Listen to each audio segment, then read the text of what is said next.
Application fees. Application fees मध्ये विद्यार्थ्यांना जसं सांगितलं, या ठिकाणी आपल्याला 3 ऑप्शन्स आहेत. लक्षात घ्या. Only state quota. लक्षात घ्या, ज्या विद्यार्थ्यांना फक्त आणि फक्त मेरिट वरती ऍडमिशन करायचंय त्या विद्यार्थ्यांना 1000 फीस सिलेक्ट करायचंय. ज्याही विद्यार्थ्यांना इन्स्टिट्यूट लेवल मध्ये ऍडमिशन करायचं म्हणजे फक्त मॅनेजमेंट कोटा तर आपल्याला 5000 करायचंय.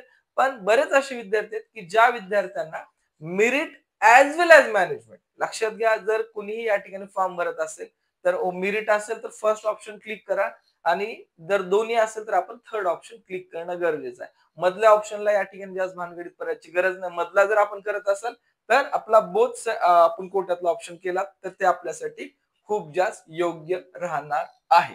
यानंतर आपला जोही फॉर्म आहे या फॉर्मचा आपल्याला टोटल प्रिव्ह्यू पाहता येणार आहे. लक्षात घ्या, ज्याही गोष्टी आपण फिलअप केल्या आहेत, ज्याही डिटेल्स आपण मेन्शन केल्या त्या प्रत्येक गोष्टीचा आपल्याला या ठिकाणी प्रिव्ह्यू पाहता येणार आहे. आपले मार्क्स काय आहेत, आपली या ठिकाणी पर्सनल इन्फॉर्मेशन काय भरली आहे, रिझर्वेशनची डिटेल्स आपण काय भरली आहे, त्यानंतर क्वालिफिकेशन डिटेल्स काय भरले आहेत, पॅरलल रिझर्वेशन काय आहे आणि आपली ऍप्लिकेशन फीस काय आहे, अशी इन डिटेल इन्फॉर्मेशन आपल्याला पाहता येणार आहे.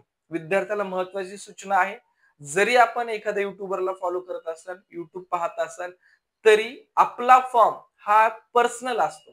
आपली जी डिटेल्स असते ही आपली पर्सनल डिटेल्स असते.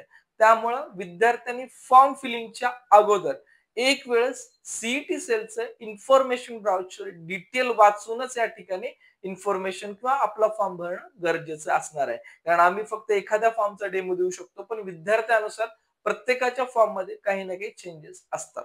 त्यामुळं विद्यार्थ्यांनी कॉमनली न घेता प्रत्येकाने आपला पर्सनल लेवलचा फॉर्म पर्सनल इन्फॉर्मेशन मधूनच भरणं गरजेचं असणार आहे. काही डाऊट्स असतील, काही क्वेश्चन असतील तर आपण या ठिकाणी विचारू शकतात. दुसरी महत्वाची गोष्ट आहे, ज्याही विद्यार्थ्यांना स्टुडंट्स हेल्पलाईन सेंटर जर आपल्याला पेड काउन्सिलिंगला जॉईन करायचं असेल तर आपण करू शकतात.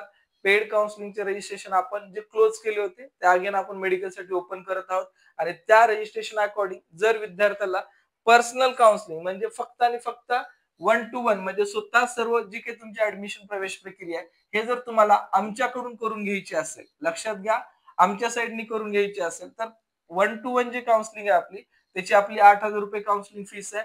आणि ज्याही विद्यार्थ्यांना ओनली काउन्सिलिंग अपडेट, काउन्सिलिंग प्रोसेसच्या मेरिट लिस्ट किंवा फर्स्ट स्टेप पासून काउन्सिलिंग प्रोसेसच्या लास्ट स्टेप पर्यंत ते एमसीसी असेल अथवा स्टेट ऑफ महाराष्ट्र असेल या सर्व इन्फॉर्मेशन फक्त ऑनलाईन माध्यमातून आपल्याला घ्यायची असतील किंवा व्हॉट्सअप वरती घ्यायची असतील तर आपली 2000 रुपये काउन्सिलिंग फीस आहे. या फीस अंतर्गत आम्ही तुम्हाला पूर्ण सपोर्ट या ठिकाणी देत असतो. फक्त आपल्याला या ठिकाणी काय करायचं आहे आणि काय करायचं नाही हे डिसिजन स्वतःला घ्यायचं आहे.